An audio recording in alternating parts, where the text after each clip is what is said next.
j'ai perdu, mon frère, je sais pas ce que tu as dit, mais. Et donc, je sais pas, ok, vas-y, on est encore vite, mais je sais pas, le robot pour l'instant n'est toujours pas là, je le vois Bon, pas. je l'ai lancé, je sais pas, il va pas tarder d'arriver normalement. Ok, d'accord. Ok, je sais pas, Ah, moi, là, c'est le robot. Voilà, ok. On est là, sauf c'est là, mais bon, là, c'est. Donc, ok, donc on est dans le Tosfot, en réalité, on est Vav Hamoud Aleph dans le Tosfot. Et donc, en fait, on parle, donc la semaine dernière, donc on avait, donc la semaine dernière, on avait parlé, donc on est au milieu du Tosfot. Donc, donc l'idée, c'était, encore une fois, que le deuxième jour de Yom Tov, donc la Gemara, elle avait dit que si jamais, en fait, quelqu'un, s'il y avait un enterrement à faire le deuxième jour de Yom Tov, on le faisait, même si c'était les deux jours de Rosh Hashanah. Ensuite, la Gemara, elle avait dit elle avait fait une sorte comment dire, de renégation de ça en disant oui, aujourd'hui, comme il y a les Chavarim, comme il y a en fait, il y a un peuple là qui les, il y avait, je ne sais pas si c'était en Iran, il y a des gens qui les asservissaient, que s'ils les voyaient travailler Yom Tov, alors ils allaient les obliger à travailler Yom Tov, donc on ne le fait pas. Ça, c'est ce que la Gemara avait dit. On avait vu la semaine dernière Tosfot qui voulait dire qu'aujourd'hui, puisqu'il n'y a plus les Chavarim, donc ça serait permis d'enterrer des morts le deuxième jour de Yom Tov. Et on avait vu voilà, que sur ça, Tosfot, il avait cité l'idée que même si jamais ça avait été un décret qu'on ne devait pas le faire, si la raison elle disparaissait, le décret disparaissait. On avait fait la semaine dernière plein de marées mécomodes sur ça. Si jamais la raison disparaît, est-ce que la halakha disparaît ou pas? Et bon, on avait vu que c'était. En gros, on a l'impression que oui. Ça veut dire qu'il y aurait deux types de décrets. Je ne vais pas revenir dessus, mais ça veut dire qu'il y aurait deux types de décrets. Ça veut dire qu'il y a des décrets qui ne sont pas liés à une raison. Ça veut dire, comme par exemple le deuxième jour de Yom Tov, où en fait, du fait qu'on fait Kiddush, qu'on dit Shekhi à nous, donc ça dépasse l'idée qu'on a fait un deuxième jour de Yom Tov uniquement pour être sûr de ne pas travailler Yom Tov.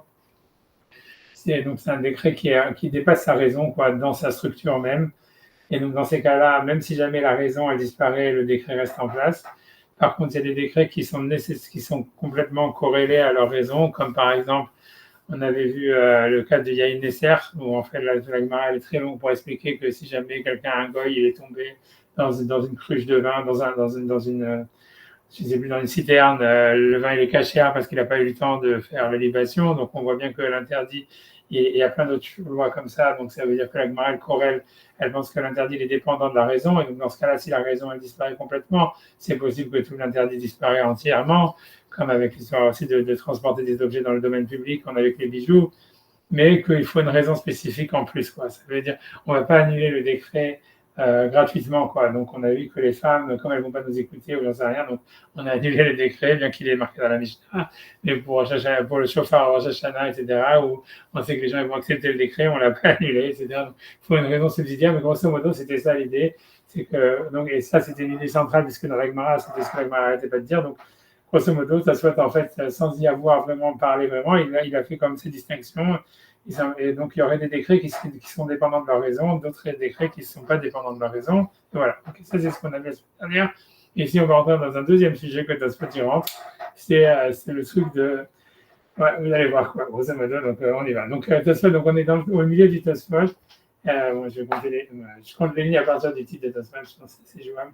Donc, c'est 2, 4, 6, 8, 10, 12. Je pense 12, peut-être 13.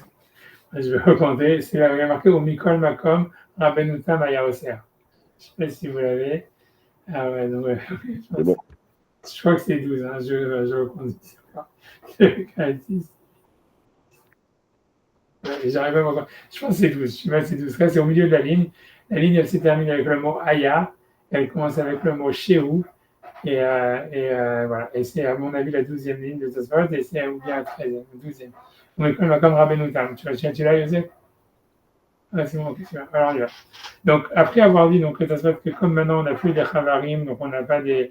Donc, ça serait permis de faire un enterrement le deuxième jour de Yom Tov, puisque la raison de la Gemara n'existe plus. Rabbenutam, lui, il était au cerf. Rabbenutam, il interdisait malgré tout. Bon, voilà, bon, bref, je lis et je traduis d'abord. Alors, je ne sais pas si c'est 1000 ans, c'est possible. Parce que ça veut dire, mais je suis pas sûr. Donc, en tout cas, je pense qu'on peut chercher. Il y a des recherches, ça veut dire, je sais pas, j'ai pas voulu, j'avais pas le temps maintenant pour faire une recherche sur ça, mais je pense que c'est vraiment Milan. C'est possible, je sais pas, en tous les cas. Ça veut dire que le Rav avec lequel il a vraiment un argument très, très, très, très violent à la base, c'est un Rav qui habite à Narbonne.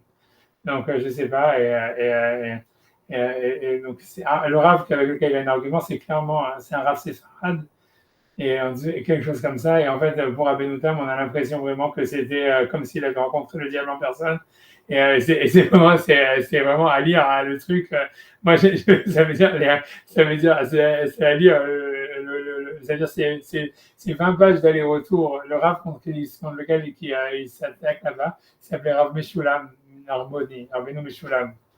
Et c'est dans le Sefer Hayashar. C'est dans le Sefer Hayashar. Donc Rabbeinu Tam, il a un livre qui s'appelle le Sefer Hayashar où c'est le responsable de Rabbeinu Tam.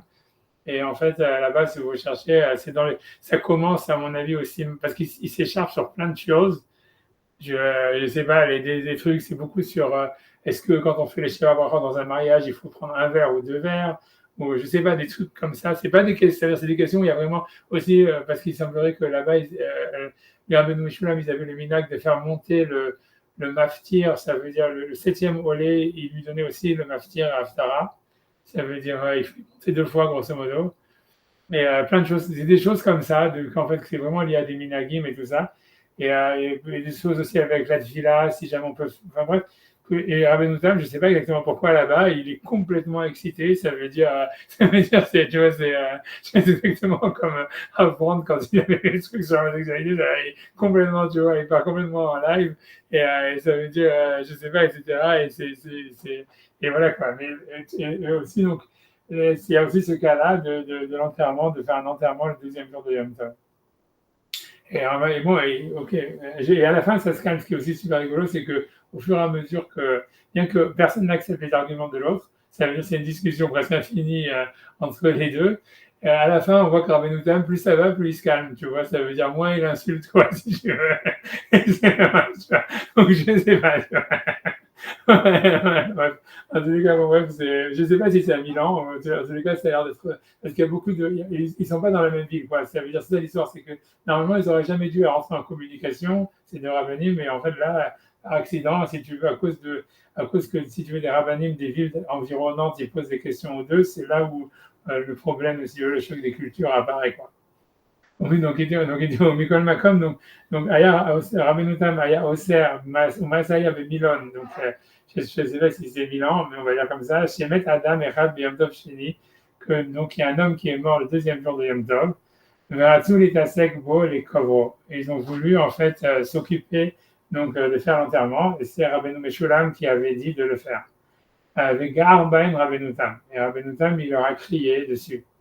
Veshalach Lahem, et leur a envoyé Bene Beskar ou Baskar, on va voir la Gemara tout à l'heure, je sais la Gemara, il faut regarder la Gemara, Enan Bene Torah, ils ne sont pas des gens de Torah, des enfants de la Torah, Batem Bene Torah, et vous prenez pour des enfants de la Torah, Kedeita et Shabbat, comme c'est marqué dans Shabbat, Shelo Likvor Met Beyom Tov Sheni, de ne pas enterrer un mort le deuxième jour de Yom Tov, et Shum Delav Bene Torah, parce que ce ne sont pas des enfants de la Torah, on va les azouléver et ils vont venir ça veut dire être mésalzel, à manquer de respect, on va dire, pour la halacha ou pour le deuxième jour de Yom Tov. Alors, tu vois, qu'est-ce que ça veut dire? Tu vois, c'est là où tu rentres vraiment dans un autre problème, une autre histoire que des décrets qui disparaissent à raison. C'est grosso modo, c'est est-ce que quelqu'un, il peut, en fait, si tu veux, interdire quelque chose qui est permis, juste parce qu'en fait, si tu veux, les personnes qui lui ont posé la question, ils pensent que c'est des imbéciles. Et tu vois, en fait, c'est ça l'idée, tu vois, ça veut dire, donc je vais aussi voir la Gemara, en fait, c'est une Gemara, ça veut dire, je vais essayer de, je vais essayer de faire ça, je vais faire share screen. Donc, et c'est un sujet très intéressant, honnêtement, très intéressant, mais en fait, honnêtement, quand j'ai cherché des sources, j'ai pas cherché beaucoup, mais le peu de temps que j'ai cherché, j'ai vu, en fait, c'était quand même, pas beaucoup de gens en parlent, quoi, ça veut dire, je suis sûr qu'il faudrait faire plus de recherches pour voir vraiment comment ça marche, mais voilà. Ici, donc ça, c'est une Gemara super, moi, à mon avis, quand même étonnante, c'est même presque comique, on va dire. Et on a vu comme ça. Donc, il y avait des gens qui habitaient dans une ville, a priori, selon Rachid, qui c'est Baskar, je ne sais pas où c'est. En tous les cas, ils ont traduit Bashkar, je ne sais pas. Ils ont envoyé une lettre de questions à Lévi, qui était Lévi, c'était le Rav, on va dire, qui était en Babylonie, voilà, dans sa ville. Et comme ils n'avaient sûrement pas de rabbinim dans leur ville, donc ils ont envoyé par lettre des questions au Rav qui s'appelait Lévi. Les questions, c'était 3 questions en fait. C'est Kila Mahou, ça veut dire est-ce que ils ont traduit à chaque fois ils disent Kila, c'est canopy, et ça veut dire en fait c'est grosso modo c'est si jamais en fait voilà, est-ce qu'on aujourd'hui ça serait je sais pas si vous connaissez quand il y a les landaux avec le petit machin qui est sur les landaux, tu vois le fermer le truc, est-ce qu'on peut ouvrir et fermer le truc qui est sur les landaux quoi. Je traduis ça en cas moderne, mais grosso modo, c'était la Kila, c'est une sorte de chose comme ça, a priori. C'est une sorte de tente rétractable. Est-ce qu'on peut l'ouvrir Shabbat quoi? Est-ce qu'on peut ouvrir un parapluie Shabbat ou est-ce qu'on peut fermer le truc du landau Shabbat? Keshuta Bekarama Maou, ça veut dire, alors la Keshuta, j'ai pas vraiment honnêtement compris ce que c'était, mais ça veut dire c'est une sorte de baie, quoi. Ça peut être des murs, ça peut être, ça veut dire que l'idée c'est quoi? C'est qu'en fait, normalement, on peut pas planter, donc il y a un interdit de planter comment dire, des végétaux, ça veut dire des carottes ou je sais pas, des légumes, voilà, c'est le mot que je cherchais, des légumes là où il y a des vignes.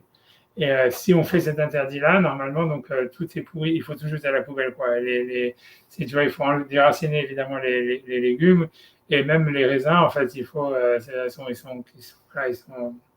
sont pas cachers. Ça s'appelle Kila Ezraïm, Kilaim Bakerem. Maintenant, l'idée c'est que cet interdit il est que sur donc les légumes. Et donc, il semblerait que ce keshuta, c'était une sorte de baie. Moi, je sais pas, pour moi, on va dire l'exemple des murs, peut-être, j'en sais rien, des framboises, un truc comme ça. Et l'idée, c'est de savoir, c'est comme en fait, c'est pas vraiment, ça grandit pas vraiment sur un arbre. Mais donc, mais c'est voilà, des fraises, peut-être, voilà, quelque chose comme ça. Tu vois, mais ça a des racines. Alors, est-ce que c'est considéré comme un légume et ça rendrait en fait la vigne non cachère? Ou bien est-ce que c'est considéré comme un arbre et c'est pas un problème? Donc, ça, c'est la deuxième question qu'il demande. Et la troisième question, c'est le cas qu'on a nous, c'est Met Beyom Tov Maou. Si jamais quelqu'un est mort pendant Yom Tov, est-ce que c'est permis de s'en occuper?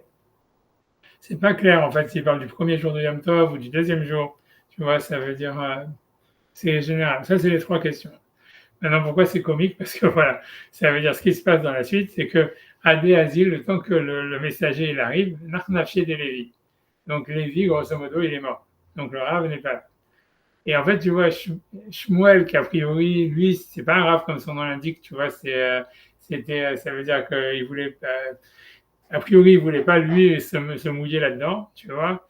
Et donc, il dit à un Rav moi j'ai moins connu, tu vois, qui s'appelle Rav Menachia, qui semble être un caractère assez sympathique, il lui dit, Hakim, si tu veux être intelligent, ça veut dire, chez l'Arléou, tu n'as pas leur répondre, tu vas répondre à tes questions et tu vas prendre le job, tu vois, ça veut dire, tu deviens le posek, et donc voilà, comme on dit en yiddish, Schraperein, ça veut dire saisir l'occasion, tu vois, de prendre le job et de devenir toi le Rav. Alors, évidemment, lui, il ne s'est pas fait prier. Donc, Shalach, que la question n'avait pas été adressée ni rien, il répond, tu vois, à la place de Lévi qui est mort. Et donc, il leur dit, Shalach Léou, Kila, le cas de Kila, on va dire, donc de cette je ne sais pas comment traduire en français, de cette tente amovible, de cette tente rétractable. Hazar, nous, à Kol Kila, on a cherché dans tous les côtés de Kila à savoir si on pouvait trouver une manière de permettre. Mais non, Matsinu Sadheter, et on ne trouve aucune manière de permettre. Alors, l'Agmara dit, mais voilà, on peut permettre, tu vois, puisqu'en fait, l'idée, c'est que si jamais, en fait, on laisse un fil, ok, si tu laisses un téphar, c'est sûr que c'est bon, mais l'idée, ça serait que même, on voit que Rami Bar Yeriskel, qui s'en met de la Lara, lui dit que si tu mets, en fait, une sorte de fil, tu vois, qui montre que tu veux l'ouvrir et la fermer, c'est permis. Alors, Velishar Léou, qui est derrière Rami Bar Yeriskel, il aurait dû leur enseigner, comme Rami Bar Yeriskel, qui dit qu'en fait, on peut l'ouvrir et la fermer si jamais on a mis une ficelle. Alors il dit non, les filles chez Nan Benetora, c'est pas des enfants de la Torah, donc on leur dit que tout est interdit. Tu vois, et ça continue comme ça avec les 3 questions. Tu vois que Shuta Bekarma, ça veut dire 7B dans une vinière, c'est pas cachère, et en Bouvia, ça veut dire c'est pas cachère. Alors, il m'a dit, ah bon, mais Rabbi Tarfon, on sait que Rabbi Tarfon lui permet. Alors, on va citer une Mishnah, tu vois, ce sujet. Donc, Keshut, comme je vous dis, c'est cette sorte de baie que je ne sais pas comment ils ont traduit eux. Ils ont traduit hops. Je ne sais pas ce que c'est hops en anglais. Mais à mon avis, selon ce que c'est décrit dans Rachid, à mon avis, c'est soit comme des framboises ou des fraises ou des mûres. C'est quelque chose qu'on ne peut pas définir si c'est quelque chose qu'on ne peut pas définir si c'est un légume ou on ne peut pas dire vraiment que ça vient d'un arbre ou si c'est un légume. Je ne sais pas, regarder voir Hobbes, ils ont traduit comment. Ah, je remercie. On est en train de faire la Gemara de Shabbat, là, qui est, je pense, 139, parce que ça soit il la ramène, où ça parle en fait de l'idée de dire qu'aux gens qu'on pense qu'ils ne sont pas des Bnei Torah, on leur dit c'est interdit même sur quelque chose qui est permis. Ça veut dire voilà, pour ne pas prendre de risques, pour les éloigner de la vera. Eux, ils ont traduit houblon. Parce que je Ouais, pensais que c'est des trucs pour faire de la bière, mais ouais. pas sûr que. Ouais, je ne sais même pas comment ça C'est ça pousse. qu'ils ont traduit, quoi. Mais je ne sais pas comment ça pousse le houblon. Est-ce que le houblon c'est aussi une baie? Je ne sais pas. Je ne sais pas comment ça pousse. Non, Non, ça ressemble pas à une baie. Ça ressemble à une fleur. Il y a une fleur et tout ça. Non, ça ressemble pas à une baie. Ça ressemble à une grappe. ok. Donc je ne sais pas. En tout cas, Rachid dit que c'est quelque chose qu'on ne peut pas savoir. Quand tu regardes dans Rachid, il dit que c'est quelque chose que tu ne peux pas vraiment savoir. Ça veut dire que c'est douteux si c'est un arbre ou pas. Ou c'est ça l'idée, quoi. Donc, c'est pour ça que moi j'ai pensé au mur, j'ai pensé à des trucs comme ça, tu vois, à des framboises. Peu importe. En tout cas, l'idée c'est qu'il leur dit oui, si jamais ça grandit avec des vignes, il faut tout jeter, c'est pas caché. Alors, la Gemara dit, ouais, mais c'est une discussion dans la Mishnah entre Rabbi Tarfon et Chachamim. Tu vois, où la Gemara dit, donc c'est une braïta qui dit Keshut, donc c'est-à-dire ce genre de baie, où eux ils disent du houblon, disons que c'est du houblon, j'en sais rien, qui grandit avec une vigne. Rabbi Tarfon Omer En Kilaim Bakerem. Rabbi Tarfon, il dit, c'est pas considéré comme des Kilaim, c'est-à-dire ça rend pas la vigne non cachère, etc. Chachamim Omrim Kilaim Bakerem. Chachamim, ils disent, c'est considéré comme des Kilaim, et donc ça rend la vigne non cachère. Et l'idée, on va dire, ok, la lacha elle est comme Chachamim, mais on sait aussi que Kaimalan, on sait que la lacha elle est Kol Mekel Baaretz, ça veut dire tout celui qui est Mekel dans les lois d'Israël. La lacha elle est comme lui en Chutz Haaretz, puisque en Chutz Haaretz, même si jamais il y aurait un interdit d'ordre rabbinique de faire Kilaim Bakerem, ça veut dire de mélanger des légumes avec des vignes, comme c'est que d'ordre rabbinique. Donc on est sommaire sur, on peut se baser sur les avis les plus lénientes, parce que les plus faciles, parce qu'en fait c'est que d'ordre rabbinique. Et donc la question elle dit, donc la halakha elle est claire, encore comme ici, que en fait ça devrait être cachère. Ça veut dire s'il y a des en route à l'arrêt, puisque ça veut dire là-bas à Baskar ils étaient en fait à l'extérieur d'Israël, donc ça devrait être pour eux, comment dire, évident que voilà que la chose elle est cachère. Et là encore, la Gemara répond, oui, elle dit que les filles chez Nan Bene Torah, grosso modo, c'est comme c'est pas des enfants de la Torah, donc on aura répondu que c'était interdit, même si c'était permis, pour les éloigner de la Vera. Là encore, tu vois, la Gemara elle continue. Bref, tu vois, ça veut dire, la Gemara elle ramène sur cette histoire, elle ramène des histoires sur cette histoire-là de qu'est-ce qu'Allah il faisait en ce qui concerne les trucs. Je saute, tu vois, parce que je vais pas entrer l'histoire maintenant de. Encore une fois, tu vois, la Gemara elle dit. La troisième question, c'est sur un enterrement le deuxième jour de Yom Tov. Et il dit Maet Shalach Lehu. Donc il a répondu, là aussi, catégoriquement, c'est entièrement interdit. Lo itasku bolo Yehudaïn, velo Aramaïn. Personne ne peut s'occuper de l'enterrement, ni des Juifs, ni des Goïs, ni le premier jour de Yom Tov, ni le deuxième jour de Yom Tov. Et moi, elle dit quoi, encore une fois, mais ça veut dire c'est sûr que c'est permis. Tu vois, je saute le développement, elle ramène toute la Gemara qu'on a chez nous. Et encore une fois, la Gemara, elle dit, voilà, blablabla, et tu vois, on dit comme Yom Tov Sheni, c'est sûr que c'est permis même par des Juifs, même le deuxième jour de Rosh Hashanah. Et la Gemara répond la même chose, les filles, Shenan Ben Torah, parce que c'est pas des enfants de la Torah. Et donc, c'est pour ça qu'il leur a dit que c'était interdit, alors qu'en fait, c'était permis. Ça, c'est la Gemara dans Shabbat. Et donc, Rabbeinu Tam, lui, qu'est-ce qu'il veut dire? Il veut dire que, ok, chez nous, la Gemara aussi, elle permet d'enterrer un mort le deuxième jour de Yom Tov. Mais comme on voit que la Gemara, elle dit que ce Rav-là, il a dit aux gens de Bnei Baskar que c'était pas des Bnei Torah, donc c'était interdit. Donc il veut dire que nous, ça veut dire en tout cas les gens de Milan, ils étaient aussi dans cette catégorie de ne pas être des Bnei Torah. Et donc ils doivent être aussi, ça veut dire, donc on ne peut pas permettre, grosso modo, à cause de ça. C'est-à-dire que même si théoriquement c'est permis, en fait, il faudrait interdire parce que les gens, c'est pas des Bnei Torah.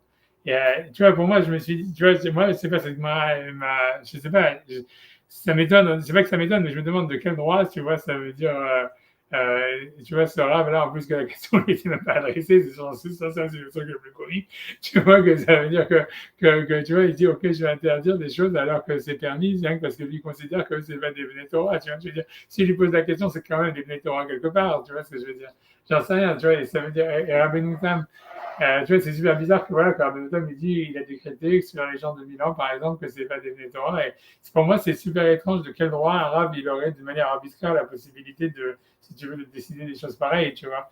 Et ce qui est encore plus bizarre, c'est que personne dans les commentaires ne se dit, ouais, il va y avoir des commentaires là-bas dans la Gemara, dans Shabbat et tout ça, qui se posent la question de dire, qu'est-ce que, tu vois, oui ou non, pourquoi, comment, tu vois. Et non, en fait, tu vois, en fait, ça passe, tu vois, ça veut dire, on a l'impression, tu vois, c'est un truc comme ça, quoi. Il n'y a que Rabbeinu Hananel là-bas qui dit, oui, en fait, on apprend de là que si tu sens qu'il y a un amaretz qui te pose des questions, il faut tout interdire parce que c'est un amaretz et on voit que c'est ce qu'ils ont fait ici, tu vois. Et en tous les cas, Rabbeinu Tam, en fait, mais la question, c'est pour revenir à notre Tosfot, ça veut dire, après, tu vois, parce que ça, c'est la deuxième partie de Tosfot, elle est que sur ce sujet-là, mais ça veut dire, et moi, on va peut-être regarder les autres halachot, les autres passages de la Gemara qui vont dans ce même sens, etc. Mais en tous les cas, c'est pour revenir à notre aspect, Rabbeinu Tam, lui, ce qu'il semble dire, c'est de dire qu'en fait, voilà, que si en fait les gens de Basra, parce que disons que Tosfot, la question que Tosfot il a sur l'enterrement du deuxième jour de Yom Tov, c'est clairement un des cas que le Rav là-bas, comment il s'appelle, Rav, j'ai oublié son nom, Rav, j'ai perdu, j'ai oublié son nom, Rav Menachia, quand Rav Menachia, ça veut dire, il a interdit, quoi. Grosso modo, ok, ça veut dire, c'est pas, voilà, ok, ça veut dire que Rabbeinu Tam, il dit, voilà, Rav Menachia, il a interdit au Hamaretz, on va dire, de le faire. Il dit, grosso modo, ce qu'on a l'impression que Rabbeinu Tam, il veut pas dire, en fait, et c'est vrai, quand on regarde, en fait, le texte de Rabbeinu Tam là-bas, Rabbeinu Tam, il dit pas, les gens de Milan, c'est des gens particulièrement stupides, et donc il faut leur interdire. Mais lui, Rabbeinu Tam, il veut dire que, lui pense que en fait tous les gens de notre génération, de cette génération, il faut les considérer comme des Amaretz de l'époque de la Gemara, quoi. Ça veut dire lui pense que si jamais à l'époque de la Gemara il y avait des Arabes, Rav Menachia, il a interdit, bien que c'était permis parce qu'il disait des Amaretz, il dit nous on n'est pas mieux qu'eux, quoi. Il veut dire qu'on a moins accès à l'éducation juive que eux, on a moins accès à des rabbinim que eux, et donc si pour eux il y a des choses qui étaient permises, ils interdisaient parce qu'ils disaient que les gens n'allaient pas voir la limite de la permissivité. Ça veut dire on leur permet l'enterrement et vont après se permettre d'aller au cinéma ou d'aller au restaurant, j'en sais rien. Donc, donc il dit, ok, alors il dit, nous, c'est pas mieux, quoi. Mais ce qui veut dire grosso modo que notre génération, elle rentre dans la catégorie des Bnei Bashrar, et donc dès que tu vas trouver quelque chose qui est interdit pour un Haaretz, nous, on est nécessairement inclus là-dedans, quoi, parce qu'on n'est pas mieux, on peut pas être mieux que les Haaretz de leur époque, quoi. C'est là ce que Rabbeinu Tam, a priori, veut dire. C'est ça ce qu'il veut dire. Donc, tu vois, alors voilà, donc ça, c'est ce qu'il dit Rabbeinu Tam. Maintenant, il y a Rabbeinu Yitzhak, tu vois que lui, il est pas, ça veut dire, il va apporter une preuve du contraire. Donc, il dit Aval Hari, donc je ne sais pas si vous l'avez, donc c'est le début d'une ligne. C'est Aval Hari Rabbeinu Yitzhak. Bon, je ne vais pas raconter les lignes, j'en ai marre. Mais bon, je vais pas. Vous l'avez Aval Hari, c'est 2, 4, 6. 8, 10, 12 lignes, cette fois-ci encore, mais en partant du bas, ça fait 12 lignes. Et c'est le début du ligne, c'est Aval Hari, Aval Rabbeinu Yitzhak, Amar, donc il a dit, Den Zedimion, qu'on peut pas, nous, on peut pas dire que nous, on est tous comme des Bachar, on n'est pas tous des juifs allemands, on sait rien. Donc c'est Aval Hari, Amar Den Zedimion, ça veut dire, on veut pas s'inclure nous là-dedans. Là, les Nyan Arbe Dvarim, parce qu'il y a d'autres choses qu'on trouve dans d'autres passages de la Gemara. Ashkerna, les Enan Bene Torah, on voit que les Chachamim, donc ils avaient interdit encore d'autres choses au Bnei Bashkar, Kedita Bivamot, où la même histoire tu vois, d'un Rav qui allait là-bas à Bashkar et qu'il a trouvé qui Hazinu de Karchet Tourmous, des Shalke Norchim. Ça veut dire Tourmous, donc je ne sais pas encore ça aussi ce que c'est vraiment. C'est une sorte de fève, ça c'est sûr. Et c'est quelque chose en fait qui a besoin de. Donc c'est pas cuit vraiment, c'est pas nécessairement cuit. Enfin, mais ça peut se manger cru, mais ça a besoin en fait d'être macéré dans l'eau, de le laisser dans l'eau pour que les lupins. Les lupins, ouais, je sais pas. Moi non plus, jamais vu des lupins, je sais pas à quoi ça ressemble et comment ça se mange. Mais j'en ai tout le temps à la maison. Ouais, c'est vrai. Et Oui, c'est des trucs, comme ça, c'est un peu comme, je sais pas, bizarre, un peu comme des olives. Non, mais il n'y a pas de noyau. C'est des lupins, quoi. C'est jaune. Et il y a une peau autour et tu manges tout ce qu'il y a à l'intérieur. C'est pas ouais. comme un haricot, si tu veux, mais jaune. Mais Et ce que, effectivement, ça se mange plus ou moins cru, mais il faut le. Enfin, j'ai jamais vu la plante, mais c'est toujours livré c'est toujours dans des bocaux avec de l'eau, quoi. Mais ça se mange à peu près cru, quoi. ok, d'accord, ok, ok. Mais c'est macéré, quoi, c'est ça l'histoire. Ouais, ça va faire pendant des. Oui, ça reste dans l'eau tout le temps, tout le temps. Voilà, c'est ça l'histoire. Alors, l'idée, c'est que ici, donc, en fait, ces lupins, a priori, ça peut être aussi cuisiné, ça peut être aussi cuit, plus ou moins. Et donc, lui, il est arrivé là-bas à Bachar, je crois que c'est Rav, et il a vu qu'il mangeait des lupins qui avaient été cuits par des non-juifs. Et donc, il leur a interdit en disant non, c'est pas cachère, il faut que ça soit c'est bichoul goy. Et donc, c'est un problème, vous ne pouvez pas manger ces lupins qui ont été cuisinés par des goïms. Donc là-bas, il dit donc, Avalari Amar Den Zedimion, Dea Linyan Arvid Varim Ashkahan Deon et Torah, qui est l'état Bivamot qu'on voit dans les Vamot, Hazinu de Kachle Tormus de Shalke Nochim. Ça veut dire même, Shalke, même si on n'a pas l'impression qu'ils étaient bouillis, quoi. Ça veut dire, ils mangeaient ces lupins qui avaient été mis dans l'eau par des goïms. Bassar Lahem, et ça veut dire, il leur a interdit. Ou par Hinan, et l'agma là-bas l'object, Van Nechal Kemo Shiu Chai. Ça veut dire, on a la règle, en fait, que tout ce qui peut être mangé cru, il n'y a pas de problème de bichoul goy. Le kol shiu ne'echal kemo shiu chai, et tout ce qui peut être mangé cru, en bo mishum bishul enochim, il n'y a pas de problème de bichoul goy. Donc la question était pourquoi donc il leur a interdit donc de manger ces lupins qui peuvent être mangés crus s'ils avaient été cuits par des goyim ou macérés par des goyim. Et sur ça, elle répond la même chose en disant Umshane sheloayu bnei Torah. La même réponse. Ça veut dire c'est vrai que c'est permis, mais comme eux, c'est pas des bnei Torah, donc on leur interdit. De manière arbitraire, etc. Les pauvres, les vaches si jamais ils savaient tout ça. Mais bon, sûrement, ils n'étaient pas au courant qu'ils avaient un traitement de faveur. Sinon, moi, j'aurais changé de rame, j'en sais rien. Mais bon, en tout cas donc, okay, donc c'est parce qu'ils n'étaient pas, donc, parce que c'est pas des nettoirs. Ok, ok, je me souviens, là où vous êtes à nous, à nous, donc, et la preuve, pourquoi est-ce que Rabbeinu Israël qui ramène ça, il dit, à nous, chosheshim badavarze.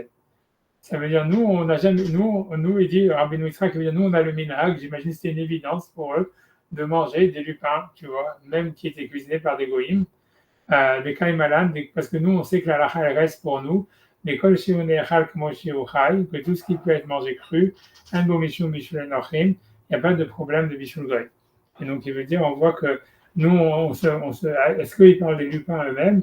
Mais lui, en tous les cas, il veut dire que nous, c'est clair qu'on tient de cette règle, et on ne se considère pas nous-mêmes comme des bnei beshkar en disant, ah voilà, puisqu'on n'est pas des bnei Torah, même si c'est quelque chose qui pourrait être mangé cru, on ne va pas le manger parce que ça a été cuisiné pour un goy.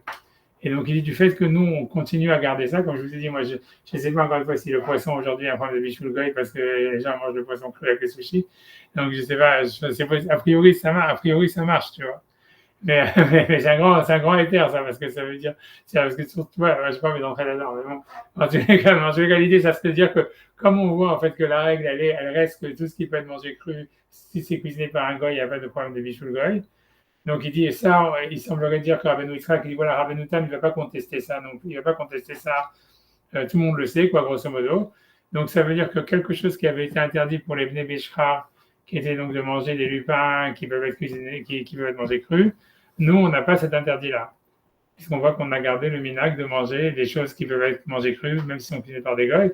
Donc, ça veut dire la même chose avec le deuxième jour, avec en ce qui concerne l'enterrement d'un mort le deuxième jour de Yom Tov. Ça veut dire même si ça a été interdit par les Bnei Bashkar qui n'étaient pas des enfants de la Torah, nous, par rapport à eux, peut-être qu'on est, oui, des enfants de la Torah, on n'est pas concernés par ce que la Gemara, ça veut dire, elle a décrété sur les Bnei Bashkar, comme quoi ils étaient pas des enfants de la Torah. Et donc, si tu veux, ce Rabbeinu Israël qui contesterait le principe que voilà que la Gemara dit que si jamais il y a un endroit où les gens ne sont pas des Bnei Torah, il faut interdire même des choses permises. Mais l'idée, c'est que nous, on n'est pas en fait dans cette catégorie. C'est ça ce que Rabbeinu Israël qui veut dire. Nous, peut-être que voilà, on voit bien qu'en ce qui concerne par exemple Bishul Akum, Rav, il aura tout interdit, et nous, on n'a pas tout interdit. Donc, ça veut dire qu'on n'a pas nécessairement à se considérer nous-mêmes comme des Amarets inférieurs au Bnei Bashra. ou même au niveau de Bnei Donc, c'est pas parce que donc, la Gemara l'interdit, enfin, Rav Menachia, il interdit au Bnei Bashar d'enterrer à mort le deuxième jour de Yom Tov, que nous, on doit se sentir concernés par cet interdit nécessairement. Ça, c'est ce que Rav Menachia qui dit. Ensuite, donc, sur ça, il va répondre Rabbeinu Yechiel. Rabbeinu Yechiel, c'est le Rav à Paris. Ça veut dire ce dilemme, il a été c'est-à-dire cette argumentation entre Rabbeinu Tam et Rabbeinu Meshulam, que c'était en fait vraiment la rencontre, hein, comme je vous dis, en fait, on voit bien que Rabbeinu Meshulam était séfarade et que c'est un problème vraiment, c'est la première fois où il y a vraiment ça veut dire une confrontation Ashkenaz séfarade et une incompréhension complète, etc. Donc ça a fait boule de neige, évidemment, chez tous les rabbinim autour. Et donc, tu vois, donc il y a aussi Rabbeinu Yechiel de Paris qui intervient dans l'histoire, etc. Les rabbinim, ils essaient juste de calmer, tu vois, le jeu, quoi. Ça veut dire, pour être honnête avec vous, ça veut dire, ils veulent juste, tu vois, en tout cas, donc, Rabbeinu Yechiel, Omer, donc, en tout cas, Rabbeinu Yechiel, lui, il dit que ce qu'il dit Rabbeinu Yitzhak, comme quoi on n'est pas comme des Bnei Bashar, etc., c'est pas véritablement une preuve parce qu'il va dire qu'on peut faire une distinction entre Bishul Goy et le fait d'enterrer un mort le deuxième jour de Yom Tov. Et la distinction est la suivante, donc je lis, donc on est avant-dernière ligne de Tosfot, voilà, donc Rav Rabbeinu Yechiel, voilà, je vous l'avais au milieu de la ligne, quoi, grosso modo. Donc Rav Rabbeinu Yechiel, Omer Delo Damé, c'est pas que ça ne ressemble pas, les Shane Acha, ce que c'est différent ici, des Betsina ou Ochel Beveto. Ça veut dire que quand les gens ils mangent des lupins à la maison, ou j'en sais rien, ou des sushis à la maison, je sais pas des sushis, j'en sais rien, mais ça veut dire en fait quand quelqu'un il mange, à leur époque en tous les cas, on mangeait pas, c'était pas les restaurants, quoi, c'était les gens ils mangeaient chez eux à la maison. Et donc c'était une affaire privée, quoi. Mais là, Afshamilta. Et donc c'est pas quelque chose qui est, on va dire, public. Et donc c'est pour ça en fait qu'on va pas faire tout ce que la Gemara elle dit, qui est interdit au Bnei Bashar, parce que c'était pas des enfants de la Torah. Parce que de toutes les façons, c'est notre choix personnel, on va dire. Et donc, on peut se permettre des choses puisqu'on sait que c'est permis.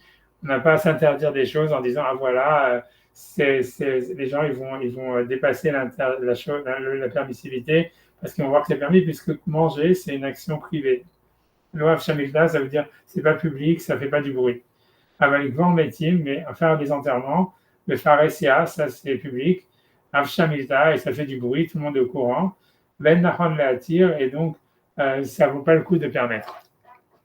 Parce que donc voilà, les gens là, ils vont aller au-dessus ils vont dépasser les bornes à cause de ça. Donc, Rabbeinu Yechiel, il essaie, comme je vous dis, comme tous les rabbinim qu'on voit qu'ils ont assisté à ce débat, ils étaient vraiment, tu vois, ils essayaient de faire un truc au milieu, quoi, de faire une sorte de, tu vois, ça veut dire, de calmer le jeu, quoi, parce que ça avait l'air violent, quoi.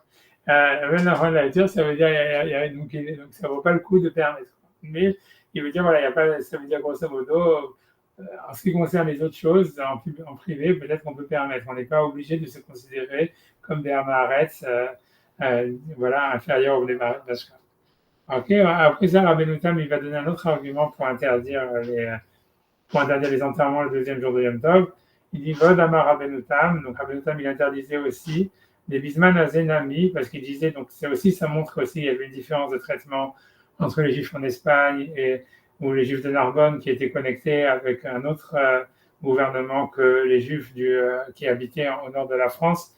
On voit bien qu'en fait, c'est ça la cause de l'animosité, a priori. Moi, je sais pas, parce que tu vois, ça veut dire, parce qu'il dit Vodomer Rabbeinu Tam des bisman azé, ça veut dire que dans son temps à lui, dans son époque, Nami et Yehudim, Shem Badim les Malchut.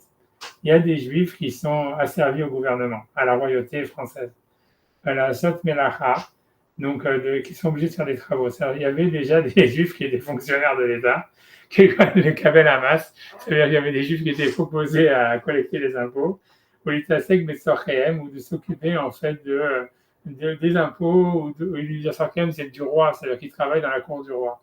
Donc Yuri Rabbeinu Tam lui-même, en fait, il était lié, il travaillait beaucoup pour la cour de France, ça on sait.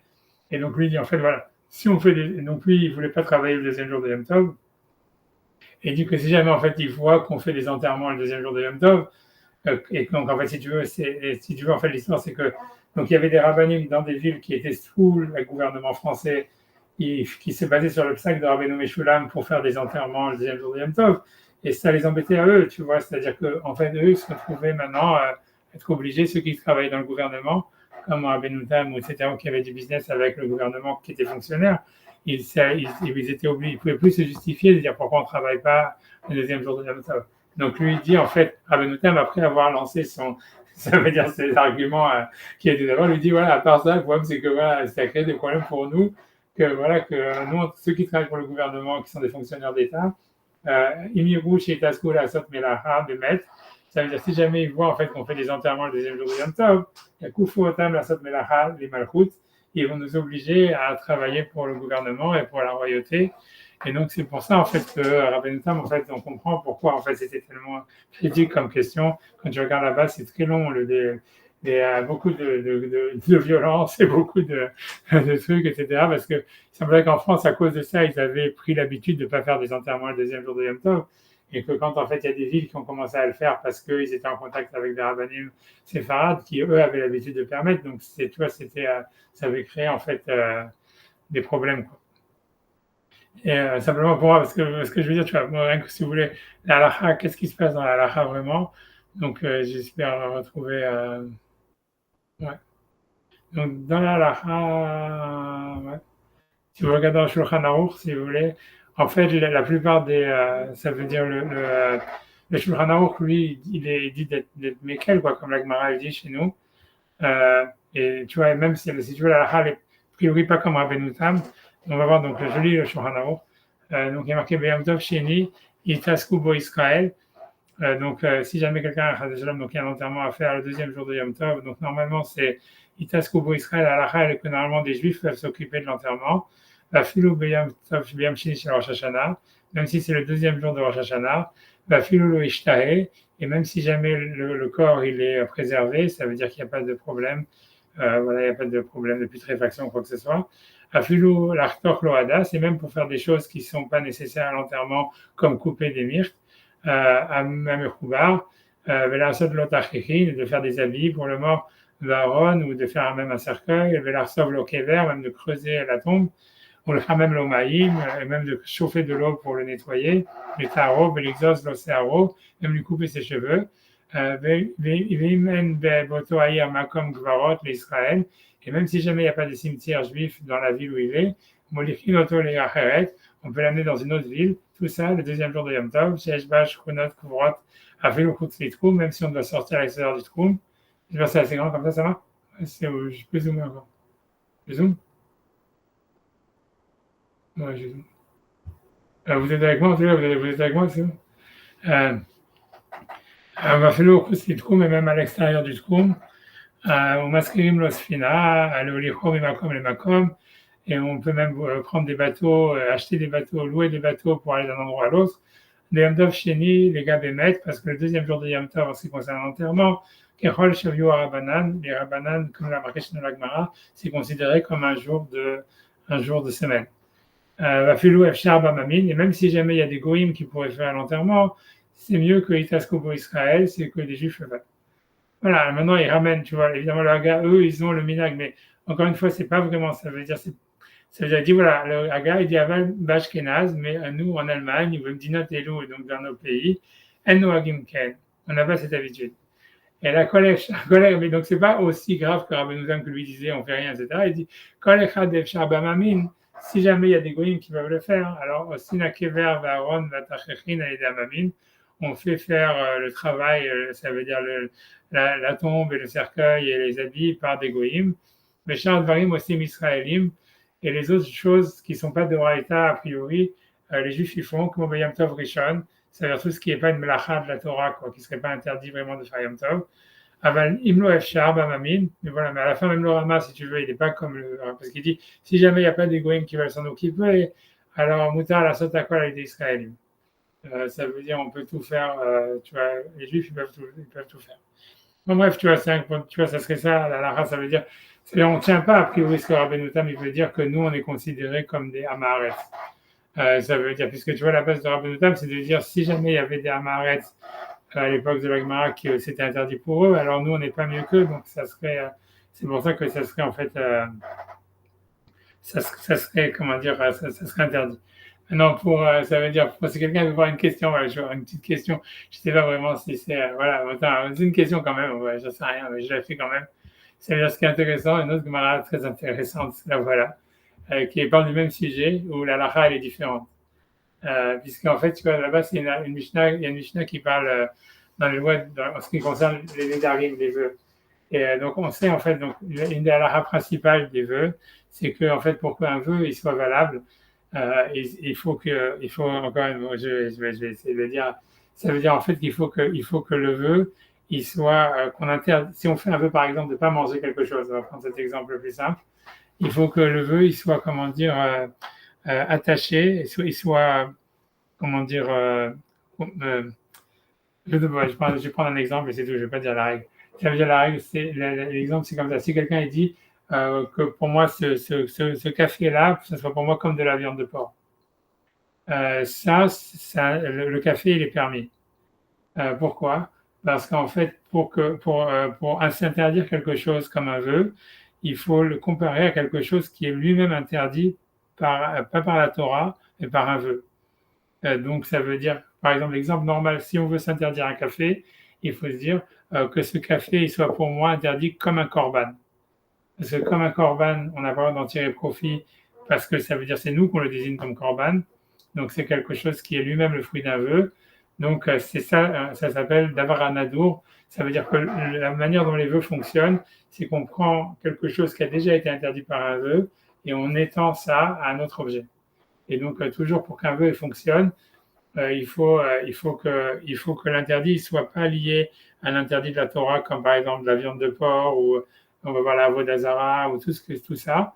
Le vœu, en fait, il n'est pas valable. Parce qu'en fait, encore une fois, c'est une des règles, c'est la première Mishnah dans les vœux, c'est la règle, en fait, une grande règle. 80% de la Masechet Nedarim, elle est basée sur ça. Ça s'appelle qu'il faut, en jargon, ça s'appelle qu'il faut être matpis bedavar anadour. Ça veut dire vélo bedavar assour. Ça veut dire qu'il faut attacher le vœu à l'interdit qu'on veut mettre à quelque chose qui est nadour, qui est le fruit lui-même d'un vœu, et pas de quelque chose qui est le fruit d'un interdit. Donc ça, c'est la règle. Et donc, c'est pour ça que la Mishnah ici, elle nous dit, Velo mutarin, voilà, c'est les choses qui sont permises. Chulin sheochalach, quelqu'un qui dit que ça soit comme chulin que je mange chez toi. Okay, donc là, c'est sûr que c'est permis. Mais là, le chidouche, c'est que si quelqu'un dit kebasa chazir, que cette nourriture ou que je mange chez toi, ça soit considéré comme de la viande de porc, keavodazara, comme de l'idolâtrie, keorot legouvin, comme des peaux de legouvin, donc c'était des habits, des choses qui étaient aussi, c'est-à-dire d'une partie de l'animal qui était aussi consacrée à la vodazara, kinvelot très forte, comme de la viande non cachère qui aurait été donc pas abattue rituellement, kishkatsim ou massim, ou comme des reptiles et des trucs, bref, des reptiles non cachères, kechalat Aaron ou kitrumato, même comme la chala de Aaron et sa terouma, c'est permis. Bien que la chala, et tout ça, c'est plus problématique, parce que la chala, c'est toi qui désigne la chala, on n'aura pas là-dedans, etc. Moutar, tout ça, c'est moutar. Ok, très bien. La Mishnah, ensuite, elle dit, donc maintenant, la halakha, elle est comme ça. Parce que la plupart des vœux, quand tu regardes, c'est pour ça que la masculinité des vœux, il est dans le Seder Nashim, dans le Seder des femmes, parce qu'en général, les vœux, c'était toujours les trucs de Shalom Bayit. Donc l'histoire, c'était, donc si quelqu'un maintenant il dit à sa femme, tu es sur moi interdite comme ma mère. Alors, donc normalement, si on suit la logique, normalement, si tu veux, là aussi, il y aurait pas, le vœu, il n'est pas valable, puisque la mère, elle est interdite par la Torah, c'est pas quelque chose qui est interdit par un vœu. Donc, la Gemara, elle dit, potrin lo petar makom acher. Ça veut dire, on lui fait croire qu'en fait, si tu veux, ça c'est la Mishnah, que ça veut dire que c'est interdit, que c'est un problème, parce qu'on veut, ça veut dire, donc, quand tu vas voir le Rav, on lui dit, oui, il faut qu'on te fasse Atarat Nedarim, etc. Chez Lo Yekel, bien qu'en fait le vœu n'est pas valable, et que le vœu n'a aucune valeur, chez Lo Yekel Rocho l'écart, pour pas qu'ils prennent l'habitude, ça veut dire, tu vois, de faire des vœux comme ça. Ça veut dire, par exemple, pour laquelle on ne fait pas ça sur un café ou sur la chose, parce que on est sur le Shalom Bayit, on est plus marnière, quoi, grosso modo. C'est parce que tu vois, celle-là, c'est un truc de Shalom Bayit, c'est interdit, sa femme, etc. On ne peut pas lui dire, non, en fait, c'est pas grave, si tout est permis, parce que sinon, il va continuer à faire des vœux, etc. Donc, le Shalom Bayit, on fait un peu la comédie. On lui dit, non, c'est grave, et tout ça, il faut faire Atarat Darim, et tout ça. Tu vois, ça, c'est ce que la Mishnah, elle dit. Donc, tu vois, donc, bref, tu vois, j'avance, tu vois, je saute, tu vois, pour arriver à la Gemara, j'espère que j'avance. Tu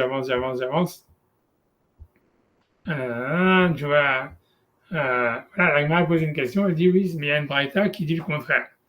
Alors, Omer Leishto, Ariat Keima, c'est lui qui dit à sa femme, tu es interdite sur moi comme ma mère. donc on lui dit qu'on doit lui faire un Nedarim. On minou, on objecte, tu es pour moi comme la chair de ma mère, qu'il s'arrondit comme la chair de ma sœur, qui orla comme nous. Orla, c'est la orla, quoi, c'est les fruits de la troisième, les fruits de 33 ans, qu'il a à Kerem, comme des kilés à Kerem, à mon avis, c'est ce que c'était, c'est donc quand tu une vigne qui est mélangée avec des légumes. L'homme marcloum, ça veut dire le vœu n'est pas valable, et donc ça vaut rien, aucune.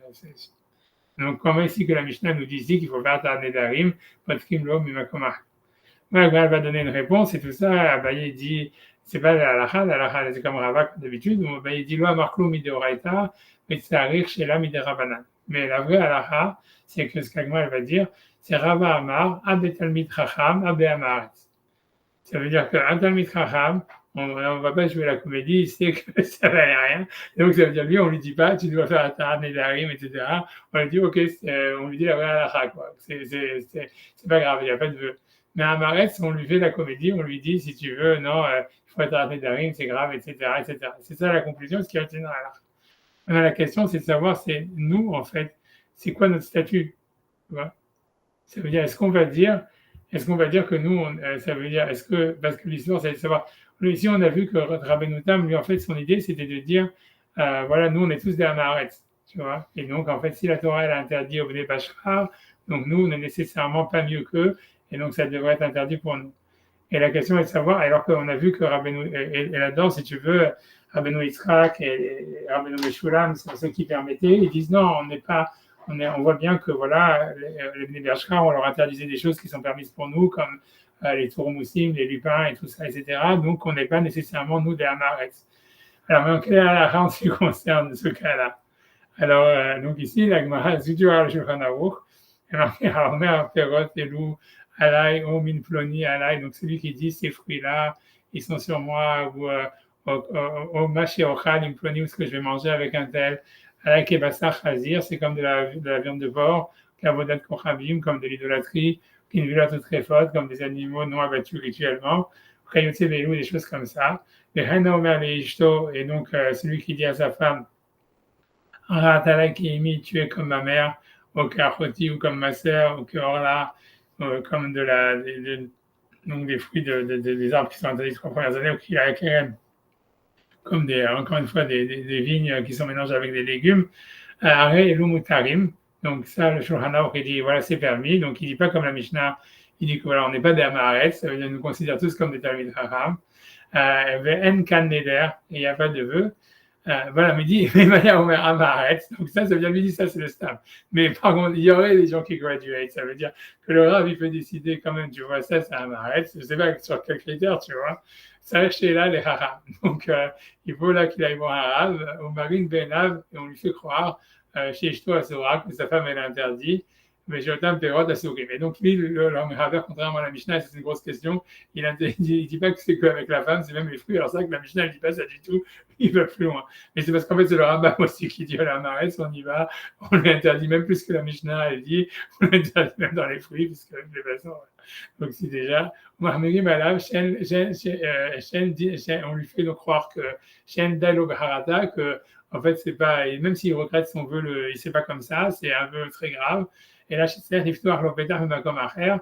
dire qu'il faut qu'il trouve une bonne raison pour lui permettre son vœu, etc. Et une fois qu'on l'a bien cuisiné, etc., là, on lui permet son vœu, pour qu'il ne soit pas, en fait, facile à faire des vœux. Et là, tu vois, donc ici, le Rashba, le Rama, il dit, Aga Yeshamrim de Bisman Azé, qu'aujourd'hui, les Kula Alma, tout le monde, on est tous des Amaretz. Les filles chez Uban et Nan Benetora, parce qu'on n'est pas des Benetora. Et donc, ça veut dire, c'est un peu contradictoire. Ça veut dire, c'est pas ce que je veux dire, en fait, ça veut dire, parce que chez nous, en fait, si tu veux, ça veut dire, le Shulchan Aruch, on va dire, il suit son idée que lui, il a permis. Ça veut dire qu'il a permis l'enterrement le deuxième jour de Yom Tov, et bon, on peut dire qu'on n'est pas des Amaretz, quoi, grosso modo. Et là aussi, puisqu'il dit, en fait, nous, on n'est pas des Amaretz, c'est que si le Rav, il pense que quelqu'un, il faut le regarder, alors il est des Amaretz, c'est bon, on va se cuisiner, etc. Mais ça veut dire que voilà, c'est pas le stam. Mais le Rama, ici, il ramène, et ce qui est intéressant, que tu vois que lui dit qu'aujourd'hui, on serait tous des Amaretz, parce que, et que la Gemara, tu vois, ça veut dire, tu vois, elle dit ça, quoi, ça serait, c'est juste des Amaretz, et on ne pourrait pas nous-mêmes, si tu veux, upgrade par rapport à ça. Voilà, c'est ça l'histoire. Le Rama, il dit en tout cas, le Rama, il semble dire qu'on a tous le statut de Amaretz, mais que, en fait, si tu veux, évidemment, on ne va pas comme le Rambam ou le Shouchan Aruch, ils disent, on suit la Mishnah, quoi. La Mishnah, elle dit que même le Hamaretz, on lui fait croire que c'est un bon vœu que dans les trucs de Shalom Bayit, pas sur de la nourriture, etc. Mais ce que c'est un peu contradictoire, je sais pas si c'est une grande contradiction, parce qu'on peut dire, le Rama, dans le deuxième tour de Yom Tov aussi, il avait dit qu'on utilise des goy et tout ça. Mais il avait dit, voilà, s'il n'y a pas de goy, le juif, il peut le faire. Donc ça veut dire qu'en grosso modo, là-bas, il n'avait pas considéré qu'on était tous des Hamaretz, comme Rabbeinu Tam, il voulait dire.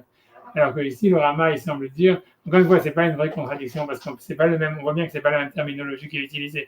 La Gemara, si tu veux, dans Nedarim, elle dit Hamaretz.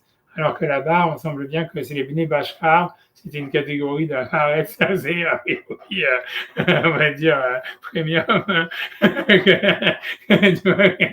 qu'ils étaient individuels. Et là-bas, ce qui est super rigolo, c'est que quand tu lis la truc de Rabbeinu Tam, dans toute sa diatribe, il dit, ouais, en fait, il dit, voilà, qui permet, il dit, mais tu te rends pas compte de la nullité des rabbinim français si tu commences à leur permettre ça, ils vont tout permettre. Je pense qu'il y a des choses qui sont invariantes, mais bon, tu vois, enfin bref, tu vois, mais c'est à dire en tous les cas. Enfin bref, en tout cas, je veux dire, voilà, c'est pas une vraie contradiction parce qu'on peut dire, voilà, tu vois, ça veut dire 5 pour donner un deuxième Marémacom où on voit en fait que, mais pour moi, le truc qui est le plus choquant, que moi je me demande, que j'aimerais bien trouver des sources, c'est comment est-ce qu'un arabe, il peut se permettre, tu vois, de dire, ah, celui-là, c'est un Maharet, c'est bon, on va lui dire que quelque chose est complètement permis, interdit, même carrément, tu vois, c'est super. Ok, tu vois, la Mishnah, elle le dit, on voit que pour les Bnei Bashar, l'arabe Menaché, il le fait. Mais pour moi, c'est quand même, je sais pas, c'est de quel droit, quoi, je veux dire. C'est tu vois, sur quels critères et tout ça, d'où est-ce que c'est une halakha comme ça, elle peut sortir. Mais on voit que c'est déjà dans la Mishnah, quoi. Et dans la Gemara, etc. Et je sais, bref, tu vois.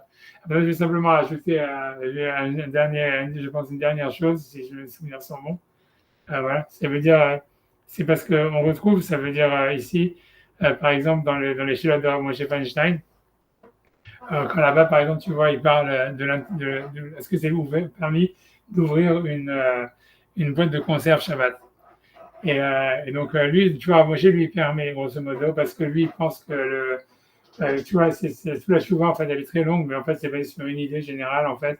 Pour lui, il pense que tout ce qui n'est pas, en fait, réusable ou qui n'est pas fait pour être réusé, on veut utiliser, voilà, quelque chose qui n'est pas réutilisable, quelque chose qui n'est pas fait pour être réutilisé, en fait, c'est pas, ça ne veut pas que tu fais un ustensile. Et que pour lui, en fait, c'est ça l'idée, et donc tu peux le déchirer, tu peux l'ouvrir et tout ça. Et donc lui pense que les boîtes de conserve en général, même si encore, moi, il y en a des types qui m'ont dit qu'au Maroc, il y en avait des gens qui utilisaient les boîtes de conserve pour cuire des œufs dedans, etc. Mais en fait, tu vois, ça veut dire, quand même, je veux dire, bon, maintenant, je pense que plus personne n'utilise les boîtes de conserve pour cuisiner, quoi, ça veut dire en général. Et donc, c'est pas réutilisable. Et donc, c'est pour ça que lui pense que c'est permis. Il y a plein de preuves pour dire que c'est permis et tout ça. Mais à la fin, dans la Tchouva, il dit Kol Zemidina. Il dit tout ça. Donc, je ne sais pas si vous avez le truc, c'est la deuxième colonne dans ce paragraphe-là. Il dit bien tout ce que j'ai dit que c'était permis d'ouvrir une boîte de conserve, c'est la lacha. Aval les maasé, mais en réalité, en les attire. Il n'y a pas lieu de permettre. Kevan Shevne Torah Moadin, parce qu'il y a très peu de Vne Torah Bavonoté ou Arabim dans nos par nos fautes. Aïn Beshabbat Kouflametet, donc ici de la Gemara des Bnei Bashkar que Rabbeinu Tam il a cité. Donc regarde la Gemara dans Shabbat, page 139. Chez Limkom, chez Enan Bnei Torah, que dans l'endroit où les gens ne sont pas des enfants de la Torah, déjà ce concept d'enfant de la Torah, je ne sais pas exactement, nous quand on était petits au Racine, on n'arrête pas de nous saouler, ouais, vous êtes des Bnei Torah, vous êtes des Bnei Torah. Je ne comprenais jamais qu'est-ce que ça veut dire. Mais voilà, c'est que ça vient d'ici. C'est comme Bar Mitzvah, c'est pareil, non? Ouais, non, c'est ça, j'en sais rien. Tu es susceptible d'être de la Torah. Ouais, non, je sais pas, mais je sais pas, tu vois, c'est un Ben Torah, c'est pas un Ben Torah, tu vois, on a l'impression, voilà, je sais pas exactement, en tout cas, le concept, il remonte haut, quoi, ça veut dire, c'est ça ce qui est intéressant de voir, ça existe déjà à l'époque de la Gemara, mais je sais pas, encore une fois, c'est de quel droit, de quoi tu décides, ça c'est des Ben Torah, si c'est pas un Ben Torah, je sais pas. Chez Vimkom, chez Enan Ben Torah, ça veut dire que dans l'endroit où ils ne sont pas des Ben Torah, Yesh Dvarim Shen Latir, donc il y a des choses qu'il ne faut pas permettre, qu'aider chez Yavo laquelle pour pas qu'il soit méquel, quoi.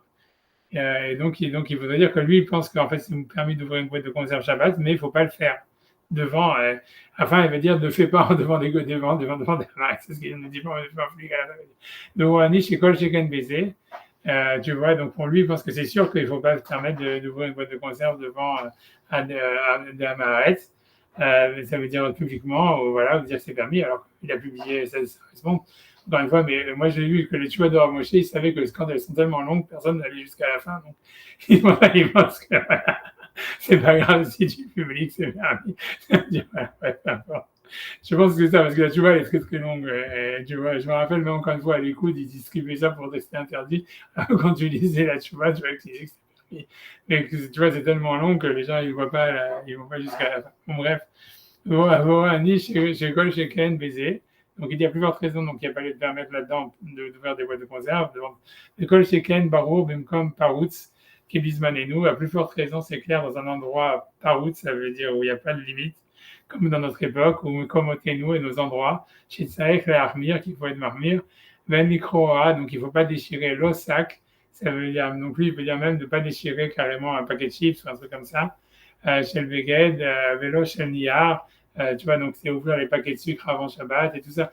Normalement, tu vois, c'est c'est mieux de faire, c'est ce qu'il veut dire, tu vois, mais impossible pour pas déchirer les lettres, mais grosso modo, tu vois ce que, voilà, mais lui il veut dire en fait c'est permis, mais on ne fait pas parce que à cause des Torah, des gens qui ne sont pas des Ben Torah.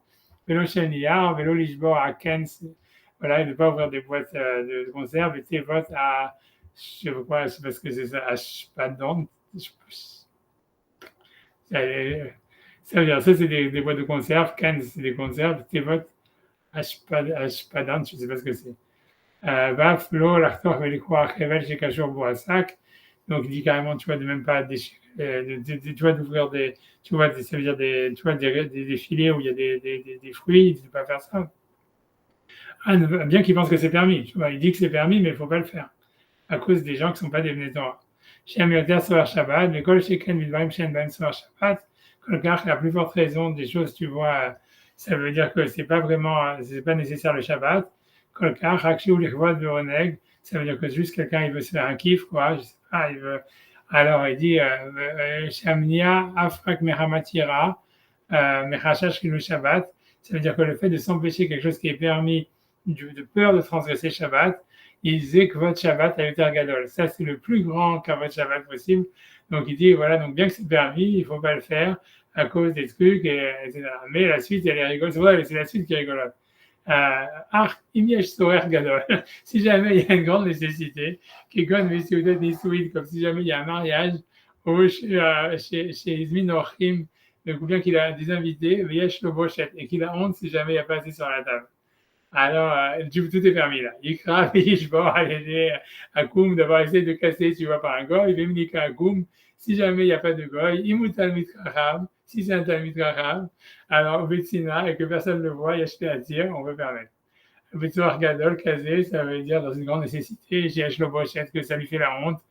Amalhak Dvarim chez Kataftim, chez Moutarim et Dinar, voilà, bref, tu vois, c'est-à-dire, tu vois, Valo Lishbor Kli Shalem, tu vois, bon, bref, ça c'est notre histoire que lui parle d'un. Un Kli Shalem, il veut dire un objet que tu peux réutiliser, c'est ça ce qu'il appelle un Kli Shalem. Ça veut dire, voilà, mais bref, tu vois, mais grosso modo, mais c'est ce qu'il veut dire. Mais ce que je veux dire, c'est intéressant, tu vois, ça veut dire que, voilà, Rav Moshe, il comprend cette histoire-là de dire qu'un truc c'est permis, il ne faut pas le faire à cause d'Amaret. Et il dit qu'on a l'impression qu'il veut dire tout le monde est Amaret aujourd'hui, je ne sais pas, tu vois, c'est. Après, ça dit oui, mais tu peux le faire en cachette si jamais c'est pour si t'as honte, tu vois que tu as les invités. Ah non, tu vois, j'en sais rien, tu vois, ça reste quand même le concept. Voilà. Pour moi, c'est juste que, tu vois, j'ai pas eu le temps de truquer, mais pour moi, l'idée elle-même, elle me paraît vraiment étrange que, en fait, bien qu'on voit dans la Mishnah, quoi, je pense que la source de tout ça, c'est la Mishnah dans Nedarim. On voit qu'on fait semblant à quelqu'un, bien qu'il a fait un vœu qui n'est pas valable, de lui faire croire que c'est très grave, parce que Potrim Makomachar, ça veut dire qu'on lui dit, ça suffit pas que tu regrettes, il faut que tu donnes une raison pourquoi tu regrettes et pourquoi tu l'as fait, et tout ça, c'est pour lui faire peur, pour qu'il ne le refasse pas, alors qu'en fait, le vœu, il n'a aucune valeur. Mais.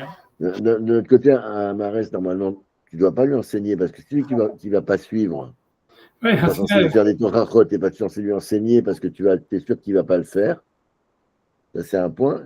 Et deuxièmement, un Amaretz qui fait un vœu, ça ne veut rien dire s'il n'a pas de. Si le mec ne sait pas ce qu'il dit, qu'est-ce que ça veut dire son vœu là? C'est comme le Bnei Bachar. Je veux dire, tu vois, les Bnei Bachar, c'est déjà, ils envoient les Sheelot, tu vois, à Babel et tout ça pour la réponse. je sais pas pourquoi on les considère les pauvres, tu vois, comme pas des Bnei Torah, tu vois, je veux dire, déjà que tu vois que la reine vient les visiter, ils leur interdisent tout et continuent à les inviter, puisque tu vois le rave là qui leur interdit les lupins, c'est parce qu'il les avait invités, il leur avait invités pour aller les voir, etc. Et il va là-bas et il leur commence à tout leur interdire. Et tu vois, donc je sais pas pourquoi les pauvres ils sont qualifiés de pas Ben Torah, mais je sais pas, peut-être que Ben Torah c'est celui justement qui sait qu'en fait qu'il faut pas suivre ce que la rabbinim dit à la lettre. J'en sais rien, je sais pas, tu vois. Je sais pas.